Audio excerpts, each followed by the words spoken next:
નમો અરિયંતાણમ નમો સિદ્ધાણમ નમો આર્યાણમ નમો વજ્જાયાણમ નમો લોહે serve સહુણમ એસો પંચ નમોકારો serve પાવ પણાસણો મંગળાનંચ સવેસીમ પડમમ હવૈ મંગલમ.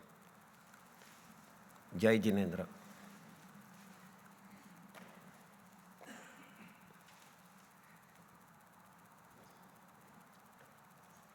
તપ ગઈકાલે આપણે જોયું. એક મોટું તપ જે આપણે ન લઈ શક્યા, જે આજનો દિવસ છે, એ છે પ્રાયશ્ચિત, પશ્ચાતાપ અને ક્ષમા. આ ભગવાને એક બહુ મોટું તપ બતાડ્યું છે, બીજા તપો કરતાં બી ડિફિકલ્ટ. એમાં એ તપને તમારે બીજાના તરફ બતાડવું પડે છે, which is very difficult for us to accept. So આજે એનો દિવસ છે અને એના માટે થોડુંક સમજીએ. અનંત જ્ઞાની, અનંત દર્શની, વિતરાગ પરમાત્માએ આત્માની શુદ્ધિ માટે સાધનાનો રસ્તો, ધ વે, બતાડ્યો છે. જે આત્મા પોતાના કર્મથી લાગેલા દોષને દે આર અન્ડરસ્ટેન્ડિંગ કે અમે લગાડ્યા છે કર્મ અને મારે દૂર કરવા છે, ને I want to have put all my effort, એ પોતે જ ફાઇનલી પૂર્ણ બને છે, કમ્પ્લીટ, અનબ્લેમિશ, કર્મ વગરનો થઈ જાય છે. Only with the intention first, keeping in mind કે મારે કરવું છે. અને એનું બિગિનિંગ ક્યાંથી થવું જોઈએ? તો જે આપણે આ પર્યુષણમાં ઘણીવાર એની વાત કરી છે, જે આચારંગ સૂત્ર, આપણું પહેલું આગમમાં ભગવાને એક ગાથા આપેલી છે, સમયાએ ધમ્મમ હવૈ, સમતામાં જ ધર્મ કીધો છે. ત્યાંથી બિગિનિંગ થાય છે. પાસ્ટમાં અનેક તીર્થંકરો થઈ ગયા, હમણાં પણ 20 તીર્થંકરો વિયરમાન છે. અહીંયા આરાઓ બદલાય છે, ભરત ક્ષેત્રમાં બદલાય છે, આવું જ એક બીજી પૃથ્વી છે, બીજું અર્થ છે જેનું નામ એરવત છે, ત્યાં બી બદલાય છે. એન્ડ ધેર બીજી એક છે વચ્ચોવચ જંબુદ્વીપ અને બધા અઢી દ્વીપમાં, એનું મહાવિદેક ક્ષેત્ર કહે છે. ત્યાં 20 તીર્થંકરો જે આપણે રોજ પ્રતિક્રમણને એમાં નામ બોલતા હોઈએ એ છે, સિમંદર સ્વામી ભગવાનથી માંડીને. મધ્યલોકનું એટલી પુન્નાઈ છે, મનુષ્ય લોકની એટલી પુન્નાઈ છે કે તીર્થંકર વગર રહેતું નથી. આ શાશ્વત છે. મિનિમમ 20 તીર્થંકરો આ મધ્યલોકમાં હોય જ, અને એ 20 તીર્થંકરો નિર્વાણ પામે ત્યાં બીજા 20 તીર્થંકરો થઈ ગયા હોય. આ શાશ્વત નંબર છે, એટલે મધ્યલોકની પુન્નાઈ છે. જંબુ દ્વીપ છે ને, એની બહાર લવણ સમુદ્ર છે, એટલો મોટો છે કે આખા દ્વીપ, મીન્સ આઇલેન્ડ છે આપણો, એને આખો ડૂબાડી શકે. તીર્થંકરની પુન્નાઈના હિસાબે નથી આવી શકતું પાણી. જો જે દિવસે આ પૃથ્વીઓ ઉપર તીર્થંકર નહીં હોય એ દિવસે રહેશે નહીં, પણ એવું થવાનું નથી. 20 તીર્થંકર રહેવાના જ છે. અને when it becomes maximum, it becomes 170 in total, which Ajitnath ભગવાનના સમયમાં થયેલું. જ્યારે અહીંયા અજીતનાથ ભગવાન હતા ત્યારે 170 તીર્થંકરો હતા મધ્યલોકમાં. Right now we are at the minimum number 20. તો આ તીર્થંકરો જે હમણાં હાલમાં છે, વિયરમાન છે અને ફ્યુચરમાં થશે, બધાએ ધર્મનો એક જ પાયો કીધો છે, અને એ છે સમતા, એ જ ધર્મ. અને ધીસ સમતા ઇઝ ધ પિલર ઓફ ક્ષમા. જો તમારામાં ક્ષમતા નહીં હોય તો ક્ષમાના ભાવ નહીં આવે. ઉત્તરાધન સૂત્રમાં અધ્યયન ચેપ્ટર 29માં ગૌતમ સ્વામીએ બહુ સવાલો પૂછ્યા છે ભગવાનને. એમાં એક સવાલ પૂછેલો, ખમાવણ યાયણમ ભંતે જીવ કિં જણયઈ. એ ભગવાન, ક્ષમા રાખવાથી જીવને શું લાભ થાય છે? આ સવાલ પૂછેલો આપણા લોકો માટે. ગૌતમ સ્વામીને જવાબની જરૂર નથી. પોતે 4 જ્ઞાન અને 14 પૂર્વનું જ્ઞાન. જરૂર નથી. આપણા લોકોના ઉપર ઉપકાર કરવા સવાલ પૂછેલો કે ક્ષમા રાખવાથી જીવને શું લાભ થાય. આજનો સંવત્સરીનો દિવસ, today, and the rest of the 364 days, what is the difference? વર્ષમાં 365 દિવસ છે. એમાં આજનો દિવસને એ બાકીના 364 દિવસમાં ફરક શું છે? સેમ સનરાઈઝ થાય છે, સનસેટ થાય છે સેમ. 24 કલાક તો 24 કલાક જ છે દિવસમાં. આપણે ઊંઘીએ પણ છીએ, ઉઠીએ પણ છે. તો વોટ ઇઝ ધ ડિફરન્સ? આ સંવત્સરીનો દિવસ અને બાકીના 364 દિવસ. આ દિવસ ભગવાને આપણા ભલા માટે બતાવ્યો છે. સમજીએ ડિફરન્સ એની પહેલાં. ઇન્ટરેસ્ટિંગ છે, આગમ અને ગ્રંથોમાં આવે છે સંવત્સરી શબ્દ ક્યાંથી આવ્યો.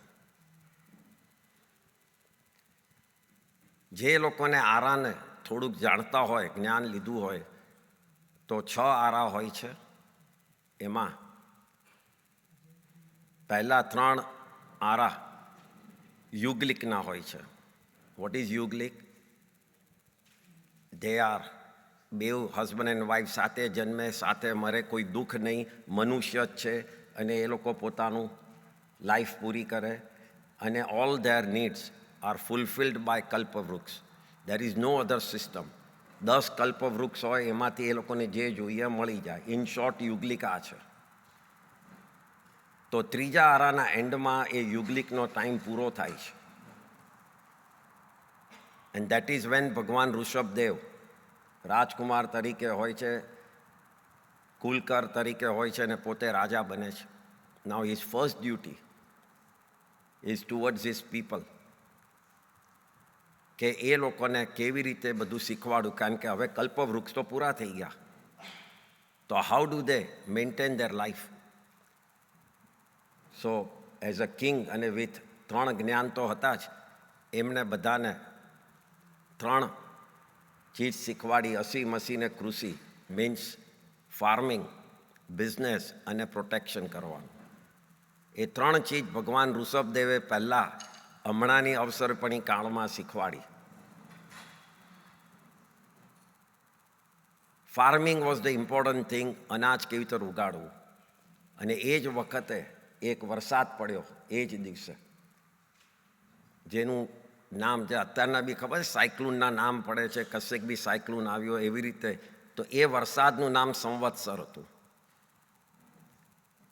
અને એ સંવત્સર વરસાદથી જે વાવેલું અનાજના દાણા તે ઉગ્યું અનાજ. અને that time people turned into શાકાહારી, vegetarian, people who are having non-veg. એટલે એ દિવસ અહિંસાનો ગણાય છે. It continued and slowly Samvatsar word became Samvatsari. That is how this Samvatsari is coming all the way from Rishabhdev Bhagavan. It's not created by any Acharya. It's not created only by a Bhagwan Mahavir. ત્યારથી આવે છે. આ એટલો important દિવસ છે.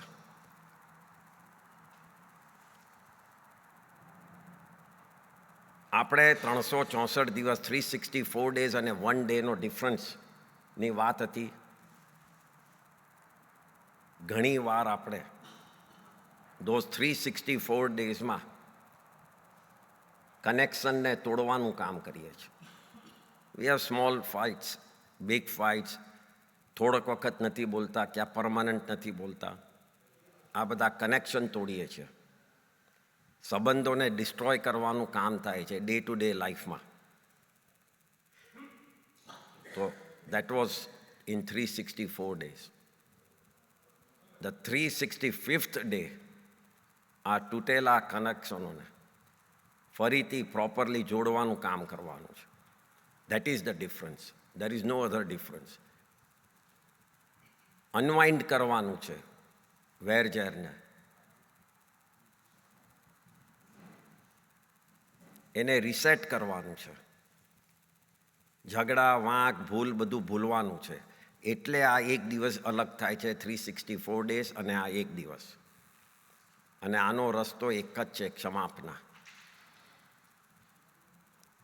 Definition of ક્ષમાપના is તૂટેલા સંબંધોને ફરીથી જોડવા, બ્રોકન રિલેશનને ફરીથી રીએસ્ટાબ્લિશ કરવા અને આપણી જાતને એક પ્રોમિસ આપવું કે આ ભૂલો અગેન રિપીટ થાય નહીં. That is the in general ક્ષમાપનાની ડેફિનેશન છે. એકવાર સોરી કહેવાથી ને કાલથી અગેન ચાલુ કરવાથી ક્ષમાપના નથી, એ વ્યવહાર છે.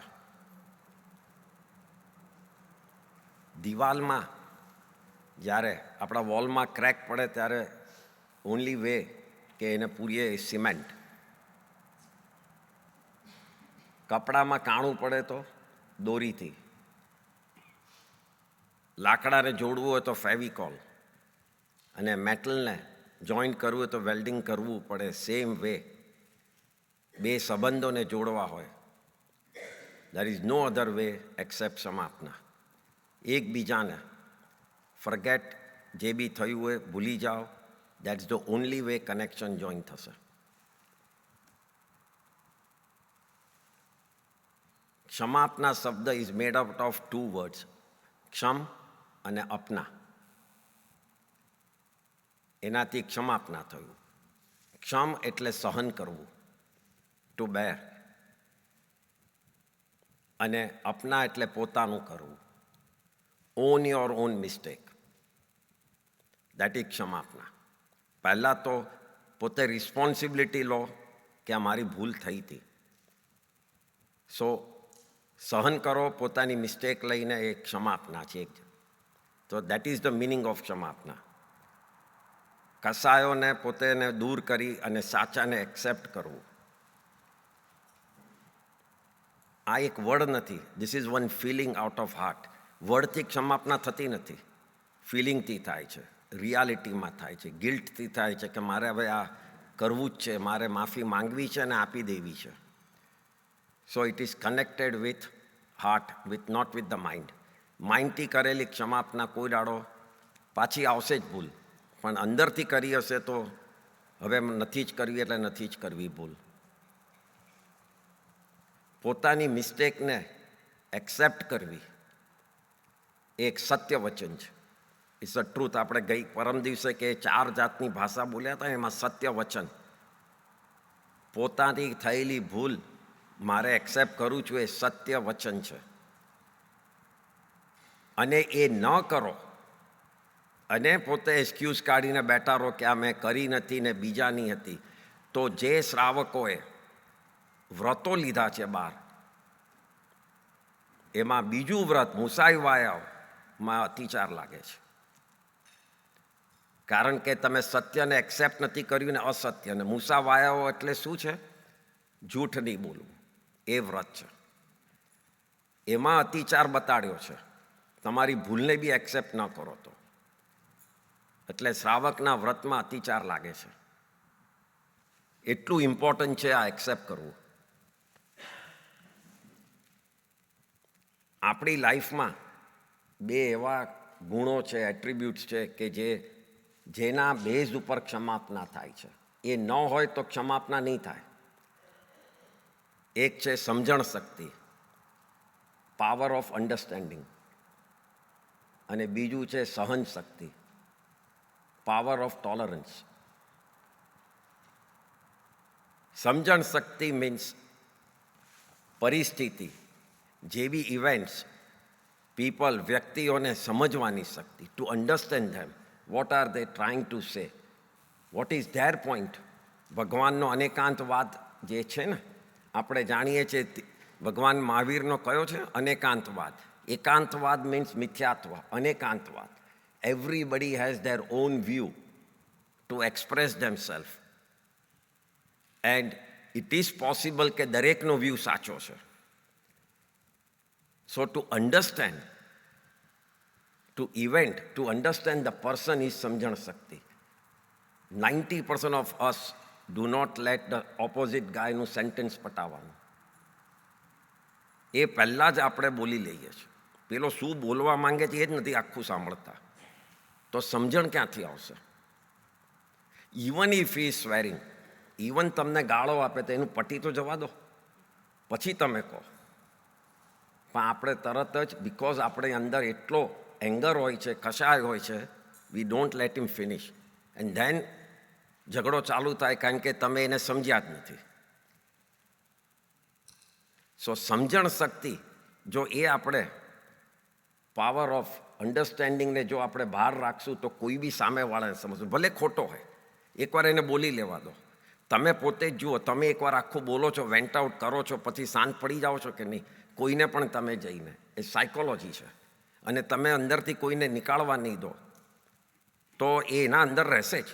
તમે ગમે તેટલું એને સમજાવવા જશો, એને મગજમાં ના પણ આમ જ હતું, પણ એને એકવાર બોલી લેવા દો. એ અન્ડરસ્ટેન્ડિંગનો સવાલ છે, એન્ડ દેટ્સ ધ પાવર.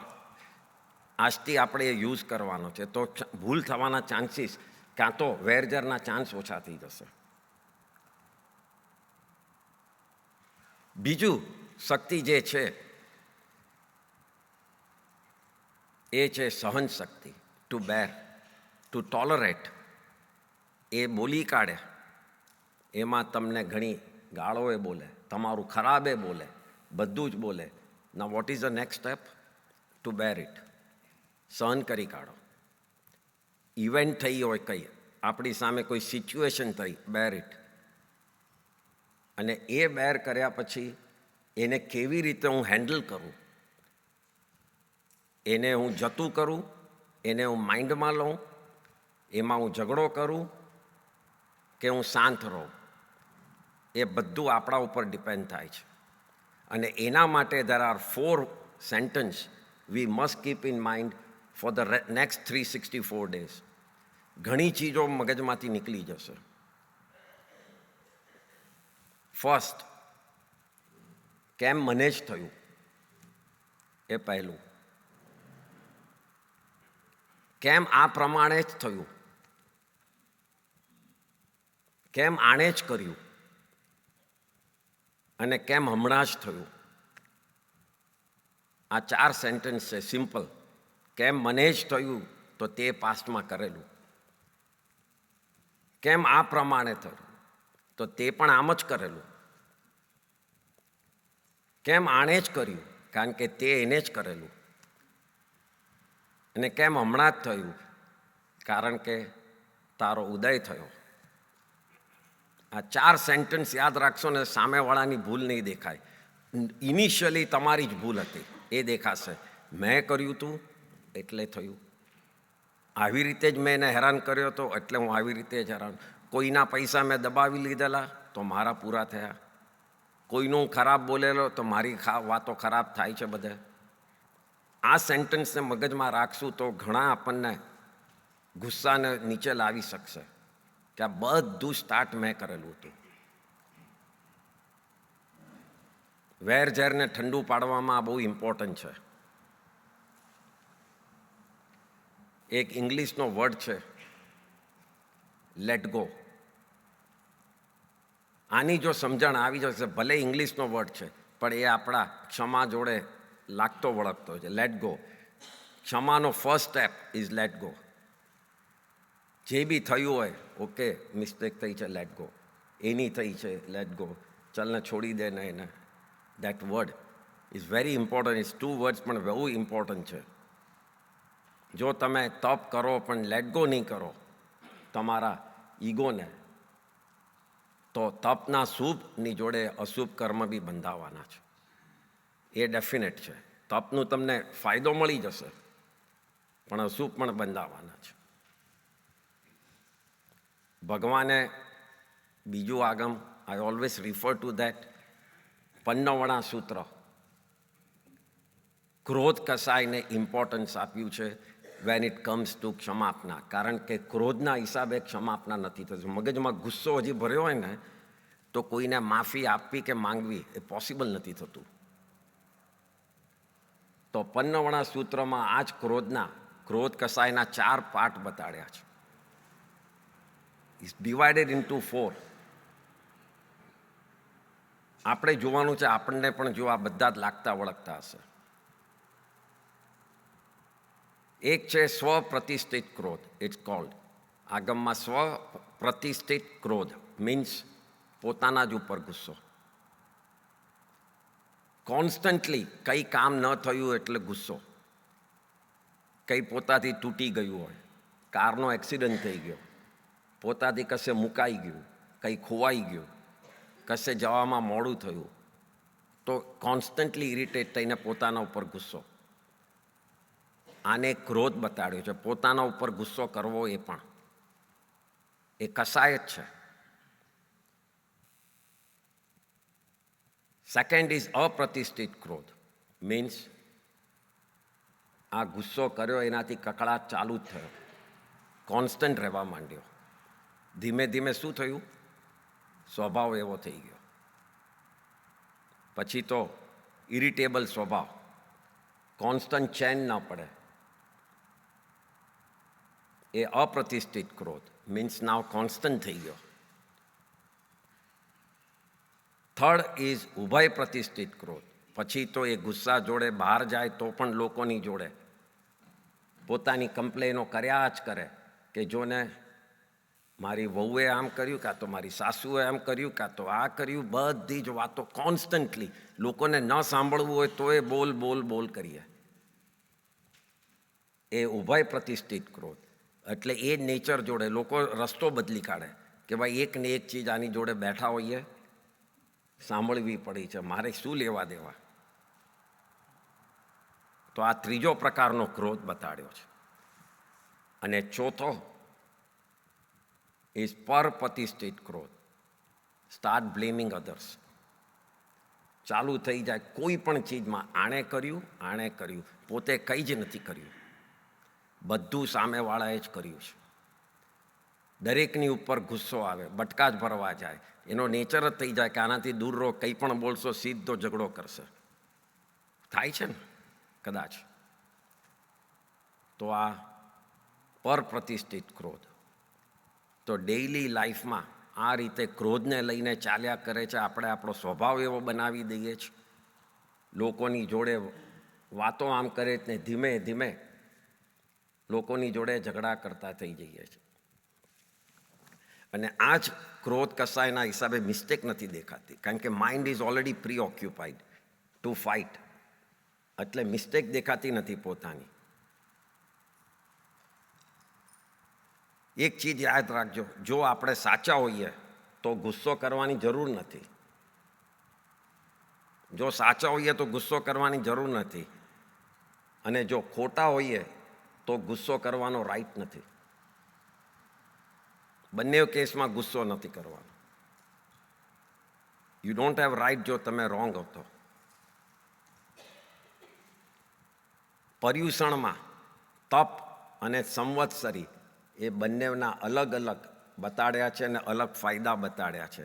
માસ ચમણ કર્યો, અઠ્ઠાઈ કરો, અઠ્ઠમ કરો, પણ હાર્ટમાં વેર અને શત્રુતા હશે, તપનું ફળ મળશે, પણ સંવત્સરીનું નહીં મળે. સંવત્સરી એ બીજું તપ છે, ક્ષમાનું તપ. અને બાકી તપ છે એ અણસણ, અઠ્ઠાઈ, એ બધું એનું મળશે ફળ. પણ તમને જે માફી માંગીને જે એકદમ પ્યોર હાર્ટ કરીને એ જે કર્મની નિર્જરા થવી જોઈએ, એ સંવત્સરીનું તમને નહીં ફળ મળે વેર ઝેરના હિસાબે.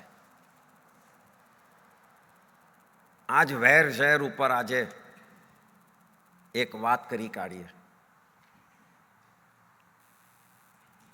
એક શહેર નગરમાં મરુભૂતિ કરીને હતો, આ જૂના જમાના પાર્શ્વનાથ ભગવાનના સમયમાં. 2 ભાઈઓ હતા, મરુભૂતિ અને કમઠ. 2 ભાઈઓ. મરુભૂતિ, રાજાને ત્યાં મિનિસ્ટર, પ્રધાન, અને એનો નાનો ભાઈ કમઠ. એનું કામ શું? ગામમાં મજા કરવાની, નગરમાં ત્રાસ કરવાનો બધાને. હમણાં બી છે ને મિનિસ્ટરના છોકરાઓ ગમે તેમ ફરે, થિંકિંગ કે બાપા કંઈ પણ થશે તો ફોન કરશે ને બચાવી દેશે. બસ એ જ રીતે થિંકિંગ કે મારો મોટો ભાઈ તો પ્રધાન છે, મિનિસ્ટર છે, મને કંઈ નહીં થાય. રોજ કમ્પ્લેન આવે એની, રાજાની સામે રોજ કમ્પ્લેન આવે. રાજા પહેલાં તો લાઇટલી લેતા હતા, પછી ધીમે ધીમે જોયું કમ્પ્લેન વધવા માંડી.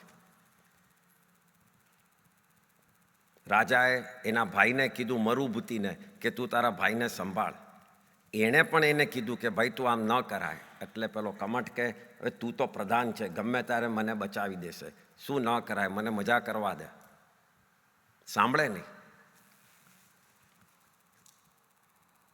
પછી તો કમ્પ્લેન વધી એટલે રાજાએ એના ભાઈ મરુભૂતિને પૂછ્યા વગર પેલાને દંડ કરી કાઢ્યો, પનિશમેન્ટ, કે તું દેશ નિકાલ.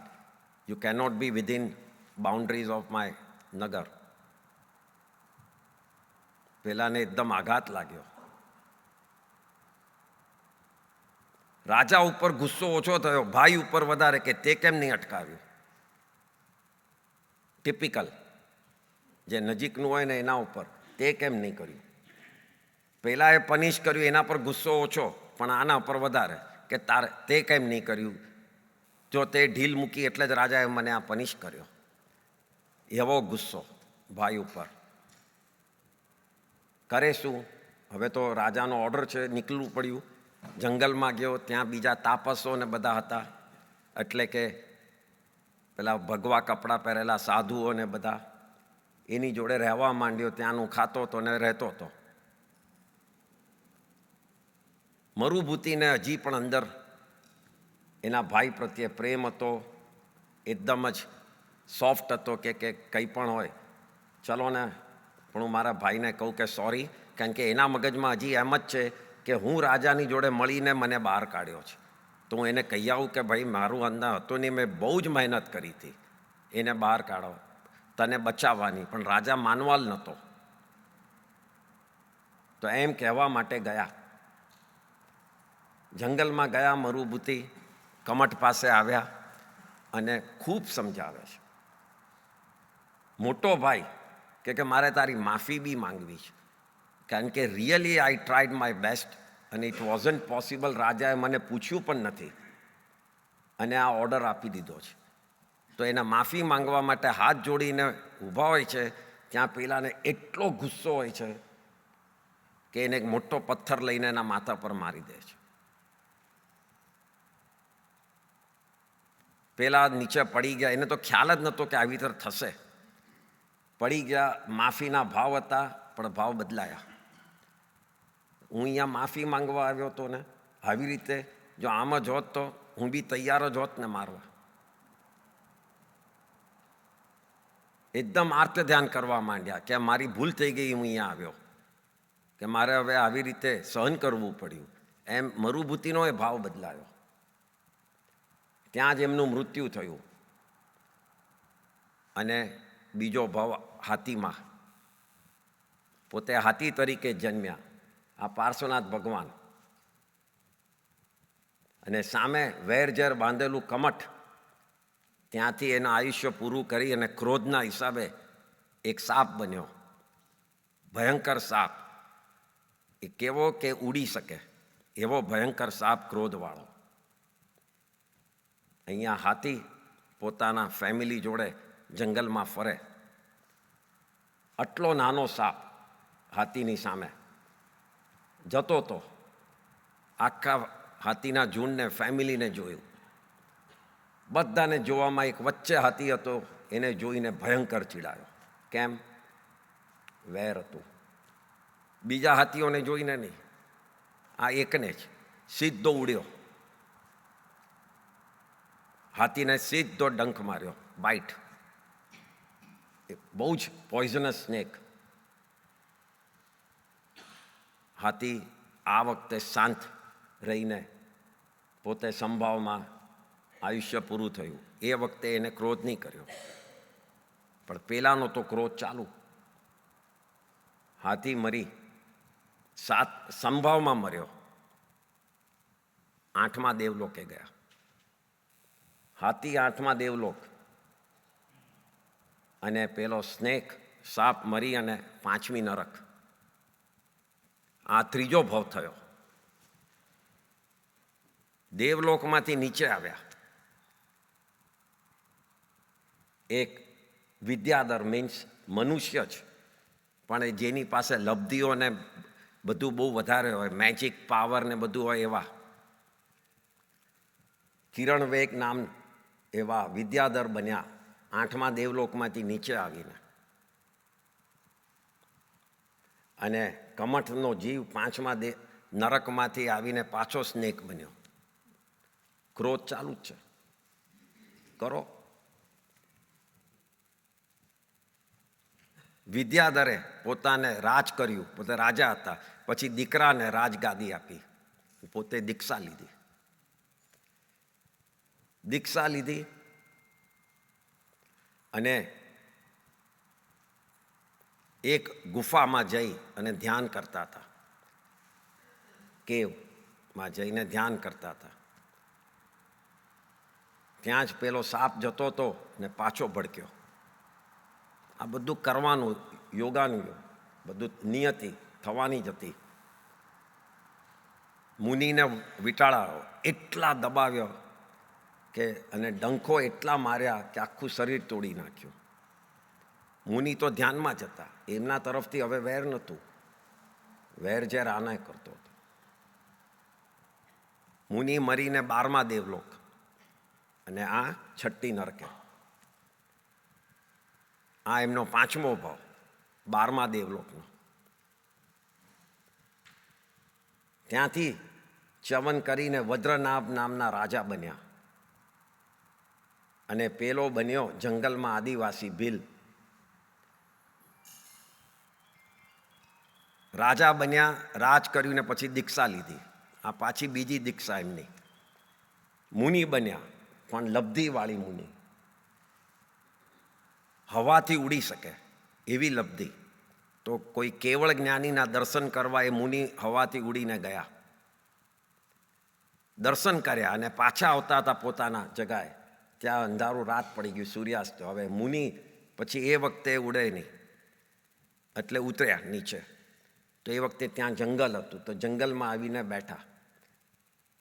એ જ જંગલની નજીકમાં જ પેલો જે આદિવાસી હતું એ લોકોનું રહેવાની જગ્યા, એમાં આ જે આદિવાસી હતો એ લીડર હતો. પહેલી વાર આવા મુનિને જોયા. લોકોને લાગ્યું કે અમારે થ્રેટનિંગ છે, અહીંયા સ્પાઇંગ કરવા આવ્યો છે, કારણ કે અમને પછી જઈને કહેશે ને અમારી જોડે રાજાને એનો લડાઈ થશે.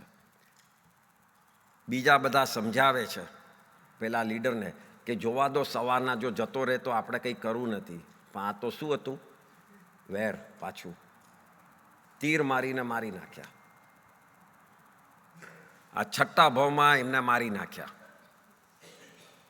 ત્યાંથી મુનિ ગ્રૈવ્યક, એટલે કે 12 વિમાનની ઉપર 9 ગ્રૈવ્યક છે, ત્યાં જન્મ પાર્શ્વનાથ ભગવાનનો. અને પેલા ભીલ 7મી નરકે. હવે પહેલા 5, 6 નીચે, એક ઉપર જતા જાય છે, એક નીચે જતો જાય છે. એકના મગજમાં વેરવાળો ક્યાં જાય છે, અને જેણે રાખ્યું નથી ઝેર એ ઉપર જાય છે. આ બે ફરક પડે છે. ત્યાંથી ગ્રૈવ્યકમાંથી ચક્રવર્તી બન્યા પાર્શ્વનાથ ભગવાન. સુવર્ણબાહુ નામના 6 ખંડને જીત્યા. ચક્રવર્તી જો દીક્ષા ન લે તો નરકમાં જાય 7મી. એટલા બધા એમને કર્મ બાંધ્યા હોય. કોઈ પણ ચક્રવર્તી મીન્સ 6 ખંડના રાજા. અને જો દીક્ષા લે તો એમની 2 ગતિ, કાં તો મોક્ષ અને કાં તો દેવગતિ. આ ચક્રવર્તી માટે લખાયેલું જ છે. પાર્શ્વનાથ ભગવાન સુવર્ણબાહુ ચક્રવર્તીએ દીક્ષા લીધી. અને 20 સ્થાનક જે આપણે પેલી દિવસે વાત કરેલા ને, તીર્થંકર નામ બાંધવાના, એની ખૂબ આરાધના કરીને એ ભાવમાં એમને તીર્થંકર નામ ગોત્ર બાંધ્યું. આ એમનો આગલો ત્રીજો ભાવ, પાર્શ્વનાથ ભગવાનના ત્રીજા ભાવ પહેલાં એમને તીર્થંકર નામ ગોત્ર બાંધી દીધું. અને સામે પેલો 7મી નરકથી સિંહ બન્યો બહાર આવીને 8મા ભાવમાં. અગેન વેર ઊભું થયું, પેલા જંગલમાં ધ્યાન મુનિ તરીકે, અને સિંહ નજીક આવીને સીધો તરાપ મારીને ફાડી નાખ્યા. ત્યાંથી 10મા દેવલોક પ્રાણત, પાર્શ્વનાથ ભગવાન અને મહાવીર ભગવાન બંને 10મા દેવલોકથી જ છેલ્લા ભાવમાં નીચે આવ્યા છે. 10મા દેવલોકમાં, અને સામે પેલો સિંહ 4થી નરક. 10મા દેવલોકનું આયુષ્ય પૂરું કરી ચવી અને પાર્શ્વનાથ ભગવાન પાર્શ્વકુમાર તરીકે જન્મ્યા. આ એમનો છેલ્લો ભાવ. અને પેલો 4થી નરકથી બહાર નીકળીને કમઠ નામનો બ્રાહ્મણ બન્યો. જ્યારથી વેર ચાલુ થયું ત્યારે બી નામ કમઠ હતું. 10મા ભાવ છેલ્લા ભાવમાં બી નામ કમઠ જ હતું. જન્મ્યો, કમઠ પોતે સાધુ તાપસ બન્યો, ભગવા કપડાં, હોમ હવન બધું કરે, લોકો એને ફોલો કરે, બેસે આજુબાજુ. પાર્શ્વકુમાર રાજાના કુંવર એક વખત બહાર નીકળ્યા હતા ફરવા, ઘોડેસવાર, 14-15 વર્ષના, અને એમને આ જોયું કે હવન ચાલતો હતો. તો ત્યાં એમને તો અવધિ જ્ઞાન, તીર્થંકરને છેલ્લા ભાવમાં કેટલા જ્ઞાન હોય? 3, મતિ, શ્રુત અને અવધિ. અવધિ means you can see physical substance. Without seeing, માઇન્ડથી you can see. That is called અવધિ જ્ઞાન. એમને હતું, એમને જોયું કે આ હવનમાં વચ્ચે એક મોટા લાકડામાં નાગ અને નાગણ 2 જણ બળી રહ્યા છે. અનુકંપા. તરત જ પોતાના સૈનિક પાસે લાકડું કઢાવ્યું અને પેલાને કીધું, આ તું કઈ ટાઈપનો હવન કરે છે કે જેમાં 2 જીવો બળી રહ્યા છે? પેલો કે મારા હવનમાં કોઈ દાડો હિંસા થાય જ નહીં. એમના સૈનિકો પાસે બહાર કઢાવ્યું અને ખોલ્યું, ફાડ્યું, તો અડધા બળી ગયેલા નાગ અને નાગણ. મર્યા નથી હજી, બળી ગયેલા લગભગ. તરત જ પહેલાં તો નવકાર મંત્ર સંભળાવ્યો એ જ નાગને નાગણને. કમઠને ખૂબ જ ચીડાયા. કમઠને ખૂબ જ ઈગો હર્ટ થયો. પોતે આટલો મોટો તાપસ, કેટલા ફોલોવરો જોતા હતા ને એમાં પોતે ખોટો જીવની હિંસા કરે છે, લોકો શું વિચારશે? પાછું જે વેર હતું એ ડબલ થયું. આના હિસાબે મારું આજે નામ બગડ્યું. હમણાં તો હું કંઈ કરી નહીં શકું કારણ કે રાજકુમાર છે. ટાઈમ આવશે હું કરીશ. હું આને મારનારો થઈશ. અહીંયા રાજકુમારે નવકાર મંત્ર ગણાવ્યા, પેલા લોકોની નાગને નાગણની લાઈફ પૂરી થઈ. સીધા એ લોકો દેવલોકમાં ગયા. વૈમાનિક નહીં, નીચે પદ્માવતી દેવી ને ધર્ણેન્દ્ર બન્યા. અહીંયા પાર્શ્વકુમાર તો હજી કુમાર હતા, અને પેલા કમઠનું આયુષ્ય પૂરું થયું, અને કમઠનો 11મો ભાવ થયો, જે પોતે હલકો દેવ, કારણ કે છેલ્લે તપને બધું તો કર્યું હતું એટલે એક હલકો દેવ બન્યો મેઘમાળી કરીને. પાર્શ્વકુમારનું હજી 10મું જ છે આવ્યું ભાવ. દીક્ષા લીધી, તપ, તીર્થંકર હતા, તપ કરતા હતા. મેઘમાળીએ કે હું આ દેવલોક બન્યો, દેવલોકમાં આવ્યો, ઓહો મેં શું કર્યું હશે આવું? પોતાનો ઉપયોગ મૂક્યો. અગેન અવધિ જ્ઞાન દેવલોકમાં હોય જ છે. Then he saw why he came here. Then he saw the whole thing, કે એનું ઇન્સલ્ટ કેવી રીતે થયેલું અને કોણે કરેલું. ઉપયોગ મૂક્યો તો જોયું તો આ તો જે ધ્યાનમાં ઊભા છે એણે કરેલું. અને મેં એ વખતે એવું નક્કી કરેલું કે હું આને મારીશ. પાછું શું ઊભું થયું? ક્રોધ, વેર પાછું. એ ઊભો થયો. બધી જ રીતે હેરાન કરે, થયા નહીં. પછી કેવું, કારણ કે તીર્થંકરનું આયુષ્ય તૂટે નહીં. છેલ્લે કીધું કે કંઈ પણ હેરાન કરું એના કરતાં ડૂબાડી જ દઉં, તો એમાં તો હું કંઈ ફિઝિકલી મારતો જ નથી, ડૂબી જ જશે. પાણી નાખ્યું, વરસાદ એટલો જોરદાર, પગમાં ધીમે ધીમે પગની ઉપર કમર સુધી, ત્યાં જેનો ઉપકાર હતો એ ધર્ણેન્દ્ર અને પદ્માવતીનું આસન હલવા માંડ્યું. દેવલોક. It happens.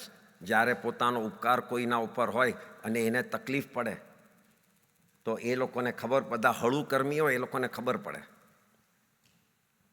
એ લોકોએ ઉપયોગ મૂક્યો કે ઓહો, અમારા ઉપર જેણે ઉપકાર કર્યો હતો એ અત્યારના ઉપસર્ગમાં છે. તરત જ આવ્યા. પદ્માવતી એમના માથા ઉપર કમળ બનાવ્યું અને નીચેથી ભગવાનને ઉપર કર્યા, કમળ ઉપર, પગ એમના કમળ ઉપર. અને ધર્ણેન્દ્ર આખા નાગ બનીને એમને વીંટળાઈ અને છત્રીની જેમ ઉપર પોતે રહ્યા 7 ફેણ જોડે. અને વરસાદ એમને નડે નહીં, એમને કોઈ ઉપસર્ગ રહે નહીં અને ડૂબે નહીં, એ રીતે સ્થિતિમાં રહ્યા. પેલો થાકી અને ડર્યો ધર્ણેન્દ્ર, એટલે વધારે ઊંચી પદ્યું અને જતો રહ્યો મેઘમાળી. એના ભાવ કેટલા થશે કોઈ લિમિટ જ નથી. અને તીર્થંકર એ જ ભાવમાં તીર્થંકર થઈ મોક્ષે ગયા. આ પાર્શ્વનાથ ભગવાનના 10 ભાવ વેરઝેર જોડેના, એમાં એમણે કાપ્યું એટલે તીર્થંકર બની ગયા. જો એમણે બી કન્ટિન્યુ કર્યું હોત તો હજી પણ 2 જણ લડાઈ કરતા હોત, પણ એમણે પોતાની સાઈડથી કાપ્યું. એટલે આમાંથી સમજવાનું એ છે કે જો મિસઅન્ડરસ્ટેન્ડિંગ થઈ હોય તો આપણા તરફથી ક્લિયર કરવાની ટ્રાય કરવાની. સામેવાળો કેવી રીતે લે છે એનો છે ચાન્સ. એ નથી લેતો એટલે મારે નથી કરવું એ નહીં. તમે તમારા હાર્ટથી ક્લિયર કરી કાઢો, ભાઈ મારાથી આ નહોતું થયું કે થયું તું. પછી પેલો કે ના ગમે તો મને તારી જોડે નથી જ, ઓકે. પછી you cannot control everybody's mind. નહીંતર તમે બી વેરઝેરમાં જતા રહેશો, પછી ચાલુ જ રહેશે. મહાપુરુષ મીન્સ શક્તિ હોવા છતાં સહન કરવી, એ મહાપુરુષ. સામેની વ્યક્તિ કઠોર વચન કંઈ પણ બોલે અને પોતે મૌન રહેવું, એ મહાપુરુષ છે. ક્ષમાના જુદા જુદા પ્રકાર છે. પહેલો પ્રકાર છે ઉપકાર ક્ષમા, મીન્સ જેનો ઉપકાર આપણા ઉપર છે. સ્ટાર્ટિંગ વિથ પેરેન્ટ્સ, ગુરુ, શેઠ જેને ત્યાં આપણે નોકરી કરે છે, માણસો જે આપણું કામ કરીને આપણને ઉપકાર કરે છે. કારણ કે આપણને કમાવામાં હેલ્પ કોણ કરે? તમારું કામ જ ન પટે તો કોણ કરશે? તો એ લોકોનો બી એક ટાઈપનો ઉપકાર છે. તમારા ફ્રેન્ડ સાથે ને સાથે ઊભા હોય, આ બધાની કોઈ મિસ્ટેક થઈ હોય, ફાધરની જોડે પૈસાનો કંઈ ખટપટ થઈ હોય, ભાગમાં એક ભાઈને આપે બીજાને ના આપે, તો ફાધર એ ઉપકાર છે, તમને પહેલાં તો જન્મ જ આપ્યો છે, તો એ ઉપકાર ક્ષમા છે. કોઈ ફ્રેન્ડ કંઈક નાનું બોલી ગયા, કાયમનો ફ્રેન્ડ, હવે મારે બોલવું નથી એની જોડે, તો એ ખોટું છે. એ ઉપકાર તમારી જોડે ને જોડે જે હતા, જેણે તમને બધી હેલ્પ કરી હતી, એને ક્ષમા, લેટ ગો કરવું, એ પહેલા પ્રકારની ક્ષમા છે, ઉપકાર ક્ષમા. બીજી છે અપકાર ક્ષમા. કોઈ તમારી જોડે ખરાબ બિહેવિયર કરે, કોઈ ખરાબ રીતે તમને સંભળાવી દે. The biggest example is from the Bible story, Jesus Christ. Romans એમને ક્રોસ ઉપર ચડાવ્યા, અને what was his last word? Please forgive them because they don't know what they are doing. અપકાર, જેણે અપકાર કરતા હતા એને પણ કીધું આને ફોરગીવ કર ભગવાન. આપણે ટેક્સ ઓથોરિટી, ગવર્મેન્ટ ઇસ્યુ એ બધી આવે અને ચલ આને હું છોડી દઉં છું, એ ક્ષમા નથી. એમે તું શું કરવાનો હતો? એ ક્ષમા નથી. ક્ષમા ક્યારે કહેવાય? તમારામાં સ્ટ્રેન્થ હોય અને તમે જવા દો. પેલા લોકોની સામે છે તાકાત? ગવર્મેન્ટના ઇસ્યુની સામે છે કોઈને તાકાત? પછી મેં એને જવા દીધો, છોડી દીધો, એને માફ આપી. એનો અર્થ શું છે? જ્યારે તમારામાં શક્તિ હોય ને જવા દો, એ ક્ષમા છે. તો આ અપકાર ક્ષમા છે. દયાનંદ સરસ્વતી 19th સેન્ચુરીમાં થઈ ગયા, મોટા સંત હતા હિન્દુ ધર્મના. આર્ય સમાજ એમને એસ્ટાબ્લિશ કરેલો. If somebody knows Indian history, ખૂબ જ સોલિડ માણસ, એકદમ જ ડિસિપ્લિન, હિન્દુ ધર્મને ખૂબ જ ફેલાવો કરે. એનાથી એમને એનિમીઝ ક્રિએટ કર્યા. કોઈ બી સંત હોય ને બે ટાઈપના એને હોય, એક ફોલોઅર બી હોય અને એનિમી બી હોય. એબ્સોલ્યુટલી કોઈ બી સંત, આપણા ભગવાન મહાવીરને બી હતા ને, વિરોધ કરનારા બી હોય જ. તો ઘણી વાર એમના એનિમીઝે એમને મારવાનું ટ્રાય કરી, પણ સક્સીડ નહીં ગયા. So they found a way. They called his cook. એમના રસોઈયાને બોલાવીને કીધું કે તું એમના ખાવામાં ઝેર નાખી દે. રસોઈયો જૂનો હતો, પહેલાં તો ના પાડી, તો આ લોકો એને બી ધમકાવ્યો કે તને તારા ફેમિલીને જોઈ લઈશું. તો એ ડરી ગયો. પૈસા આપ્યા, હવે તું નાખી દે છે. પેલો બિચારો ડરનો માર્યો ઝેર નાખી દીધું. દયાનંદ સરસ્વતી જમવા બેઠા, ખાધું, અને ધીમે ધીમે ઝેરની અસર થવા માંડી. ઈ ફાઉન્ડ, એમને ફીલ થયું, સંત હતા, કે કંઈક ખોટું છે. તો જોયું તો પોઈઝન હતું.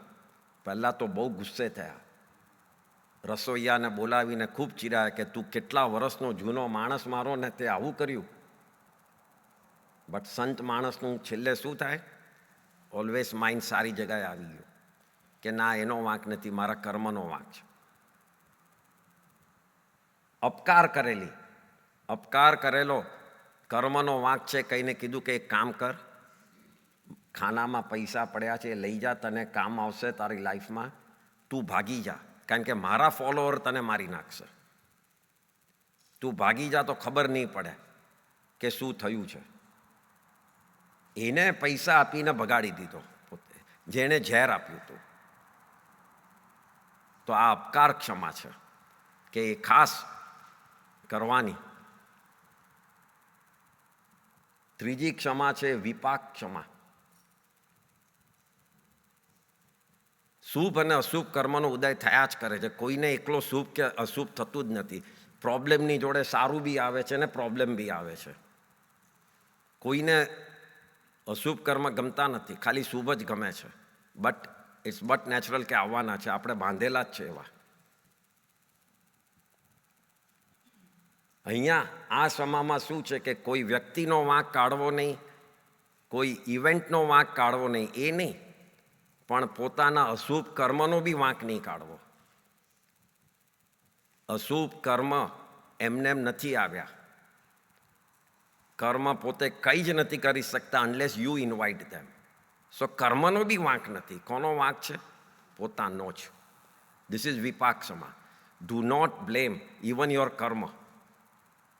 Blame what you had done in past, in your mind, because that will give you strength કે હું ફ્યુચરમાં રિપીટ ન કરું. કર્મ એ જ મને કર્યું, કર્મ એ કંઈ જ નથી કર્યું. You are blaming somebody else. There is no karma. You have created. કોઈ એમનેમ નથી ચોંટતું. થિયરી, કર્મની થિયરીમાં એમનેમ ચોંટતું નથી, પણ યુ હેવ ક્રિએટેડ ઇટ. સો આ વિપાક ક્ષમા છે. અને ચોથી છે વચન ક્ષમા. કોઈ બોલી જાય ને એનું હાઈએસ્ટ ખરાબ લાગે છે. વિચાર કરો, તમને દુઃખ શેનું થાય છે? ધારતો નફો ન થયો as we had expected, profit નહીં થયો, કોઈ ધારેલી ચીજ નહીં મળી, શોપિંગ કરવા ગયા ને આપણને નહીં મળી, કોઈ સંભળાવી ગયું, અને કોઈ ઘર બાય કરવું હતું ને એ વેચાઈ ગયું. હવે આ ચારમાં વધારે દુઃખ શેમાં થાય છે?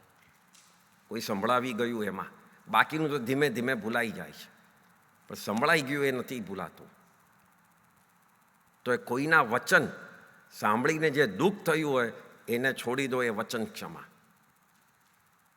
સંભળાઈ ગયું તમને, ઓકે, પહેલાંનું સ્પર ઓફ ધ મોમેન્ટ હતી, એને એ વખતે ગુસ્સો હતો, એ બોલી ગયો, એને બોલવાનું મિનિંગ નહીં હોય, એ રીતે પોતાની જાતને સમજાવી અને એના વચનને ક્ષમા આપો, તો આ વચન ક્ષમા છે. આ ચોથી ક્ષમા છે. તો ક્ષમાના જુદા જુદા પ્રકારો છે. આપણે ઉદાર બનીએ એટલે ક્ષમા આપો. બી જનરસ ટુ ફોરગીવ. નમ્ર બનો. બી હમ્બલ સો એપોલોજાઇઝ. અને નિર્મળ બનો, સોફ્ટ એટલે ક્ષમા રાખો કાયમ માટે. આ આપણા 3 ગુણને આપણે લાવવાના છે.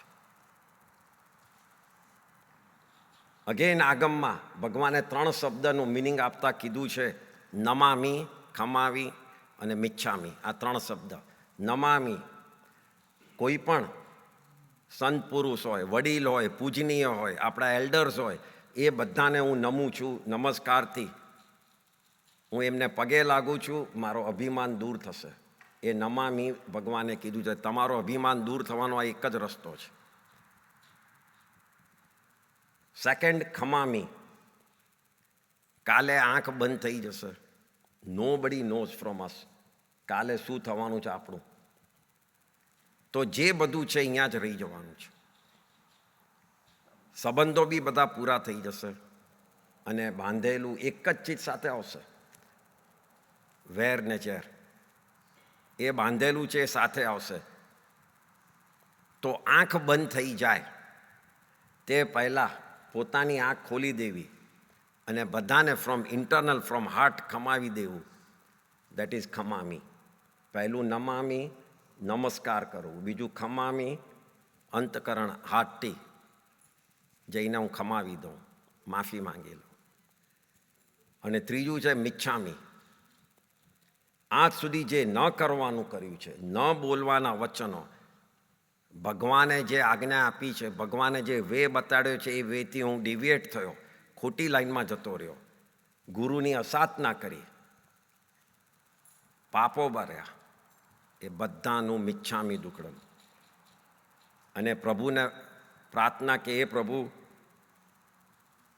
બને તો મારી મિસ્ટેક્સ માફ કરજે. એ રીતનું મિચ્છામી થાય છે. તો નમામી, ખમામી અને મિચ્છામી. વેર ઝેરનો શબ્દ છે ને, the meaning it's coming from 2 words. વેર એને ઝેર કીધું છે. દેટ્સ વાય ઇઝ વેર ઝેર. Your biggest poison is your વેર. જે તમે રહીને ફરો છો એ બીજા તરફ. ક્ષમા કોનાથી મંગાય? ક્ષમા માંગવામાં પહેલાં તો સમજો કોઈ ઉંમર નથી, કોઈ નોલેજવાળો માણસ, પદવી નથી, કોઈ પૈસા નથી, કોઈ નામ હોય સોસાયટીમાં એ નથી. એ બધાને કોઈ જ ફરક નથી. કોઈ વડીલ પણ નથી એમાં. તો કોઈ વડીલ એમ વિચારે કે આ તો મારાથી નાનો છે, વાંધો નથી હવે, તો એનો ઈગો છે. વડીલે પણ ભૂલ થઈ હોય ક્ષમા માંગવાની છે. ભૂલ એ ભૂલ જ છે. એની કોઈ જાતિ નથી, એની કોઈ કેટેગરી નથી. Mistake is mistake. પછી મોટો હોય, નાનો હોય, કંઈ પણ હોય, ક્ષમા બધાએ જ માંગવાની. Do we have time? હવે પેલી સ્ટોરી પછી કરી દઉં. સમય થઈ ગયો ને? છેલ્લે આપણે કરી કાઢીએ. મોક્ષે વહેલા જવાના 23 ઉપાય બતાડ્યા. How you can expedite yourself of upliftment. તો એમાં 23 ઉપાયમાં 4 ઉપાયમાં કીધું છે કે છતી શક્તિએ ક્ષમા કરે એક છે, જેનાથી મોક્ષની લાઈન ફાસ્ટ થાય છે. લાગેલા પાપની આલોચના કરે, બંને ટાઈમ પ્રતિક્રમણ કરે, માફી માંગે, અને અંતિમ સમય લાસ્ટ ટાઈમે આલોચના કરે. આ 4 રીઝનથી તમારો મોક્ષ જવાનું ફાસ્ટ થઈ જાય છે. ભગવાન પોતે કરેમી ભંતેનો પાઠ બોલે છે. એમાં છેલ્લે શું શબ્દ આવે છે? તસ્સ ભંતે. મિસ્ટેક આપણા માટે કીધું છે, આપણે બોલવાનું છે. ભગવાન તો ભંતે ન બોલે, પણ તસ્સ ભંતે એ ભગવાન મિસ્ટેક પડિક્રમામી, મિસ્ટેકથી હું પાછો ફરું છું. નિંદામી, મેં મારા રોંગ ડુઈંગનું હું નિંદા કરું છું, મિસ્ટેક્સ ત્યાં મારાથી શું થઈ ગયું. ગરિહામી, તો ગુરુ જો સામે મળે તો એમની સાક્ષીએ ઓપન થઈને કહું, ફૂલ હાર્ટથી કે મેં આ ભૂલ કરી છે, મને પ્રાયશ્ચિત આપો. અપ્પાણમ, આત્માથી વોસીરાવ, છોડું છું, વોસીરાવું છું. મારી ભૂલ છે, હું એક્સેપ્ટ કરું છું, હું એને નિંદું છું. ગુરુ સાક્ષીએ હું પ્રાયશ્ચિત પણ માંગીશ અને એ મારા આત્માથી દૂર થાવ. એ છેલ્લો પાઠ છે. એવરી પાઠમાં ફોરગિવનેસ જ આવે છે આપણા ધર્મમાં. તો આજે ક્ષમાનો દિવસ છે. ક્ષમા આપવી, માંગવી, ભૂલોને યાદ કરીને, ભગવાનને સાક્ષીએ રાખીને, પ્રતિક્રમણમાં દરેક જણ પોતાની મેજર 5 ભૂલ યાદ કરીને આવે. હવે કહેતા નહીં કે ભૂલ નથી 5, તો એ તો પૂજવાને લાયક છે જો ન કરી હોય તો. 5 ભૂલ પોતાની મેજર, વધારે નહીં. અને જ્યારે અતિચારનો કાવસક કરો ત્યારે યાદ કરજો એ જ 5 ભૂલ નહીં. અતિચાર તો 99 છે, પણ આપણાથી તો આ 5 ભૂલ થઈ છે. તો એ 5 ભૂલની મારે માફી માંગવી છે. એ કાવસકમાં એ યાદ કરજો, તો રિયલ હાર્ટથી થશે. પહેલાં તો 5 ભૂલ સાંજ સુધી વાર લાગશે કે આ મેં કરી જ ક્યાં છે. એટલે પહેલાં તો આપણો દિવસ પાસ થઈ જશે. ઉપવાસમાં દિવસ તો પાસ કરવાનો જ ને, એટલે ભૂલ જોવામાં જ પાસ થઈ જશે. તો એ રીતે આજે પ્રતિક્રમણમાં બધા બેસશું. અને આગળ જઈને અત્યારે આજથી 2 ભાવ થવાના છે. એક કે બહુ મજા આવી, બહુ સારું થયું, જીનવાણી સાંભળ્યું, હવે આમ જ કન્ટિન્યુ. અને બીજો ભાવ હાસ પત્યું. હવે પાણી નહીં ફેરવતા, ભલે પટ્યું પણ એમ વિચારતા નહીં હાસ પત્યું. તો જય જિનેન્દ્ર, કંઈ બોલવામાં ભૂલ થઈ હોય અને કોઈના હર્ટ થયું હોય તો મિચ્છામી દુક્કડમ.